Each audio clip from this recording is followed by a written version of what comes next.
It might sound a bit harsh, but it's completely true. If you get scammed while looking for an apartment to rent in Prague or in the Czech Republic in general, it's your fault, yours and no one else's. And the sooner you understand it, the better for you, so you don't repeat the same mistake, or ideally, you prevent it from happening at all. First of all, and let me make this clear, I'm not siding with scammers. Actually, I think that at this stage of evolution of the mankind, people should not be scamming each other. We should be helping each other, we should be supporting each other, not scamming each other. And I think that for that same reason, scammers should be punished. But at the same time, we are not there yet. And there are scammers among us. And we have to take responsibility for preventing scams happening, because that's the only way how we can get rid of them, not allow people to scam us. In terms of renting an apartment in the Czech Republic, there are 3 rules you should never break if you want to stay safe and never get scammed. Rule number 1 is to never pay anything before you have seen the apartment in person, or at least you've done a video tour. Photos do not fucking count. Photos can be like faked, can be from completely different apartment. Photos don't mean anything. I can get you like 20 photos of the Prague castle and say it's my apartment.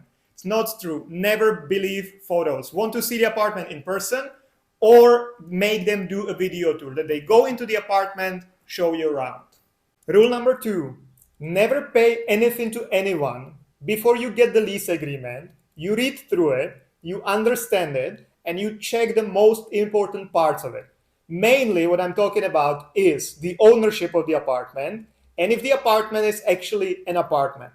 I've done another video, I will share the link somewhere here, about these most common mistakes in lease agreements in the Czech Republic. So check that please as well if you want to know more about how to check the lease agreement. And rule number 3 is never pay anything and never sign the lease agreement before you meet the real owner of the place, or before you get all the documents connecting the person you speak with to the owner.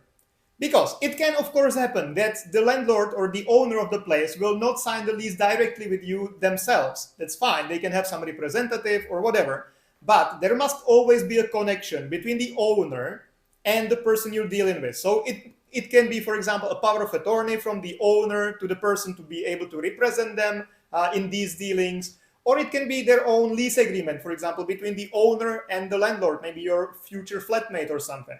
But you always need to check the lease agreement first to know who is the owner. And then, if you're not signing the lease directly with the owner, get all the documents connecting the owner to the person you're signing the lease with or you are dealing with. Of course, I understand that the market is very difficult now. There are not enough apartments for all the people looking for apartments, so the competition among tenants, people looking for apartments, is really high. The prices are crazy. Everything combined can get you into a position where you're desperate to find something, where you need to move in something as soon as possible, and you are willing to break these rules because of that. But if you do, you become very, very vulnerable, and it can lead to major trouble for you. So I strictly recommend sticking to those rules, because that's the only way how you manage to find something and not get scammed. Of course, that might also mean that you will be paying a lot for your apartment. And that actually gets me to the topic which I will be talking about in my next video on Thursday. So if you don't follow my channel, please do subscribe and ring the notification bell so you don't miss it. And the topic will be if it's really worth moving to Prague anymore. Let me know what you think, guys, in the comments. I reply to all of them, and I will be happy to read your opinions about this.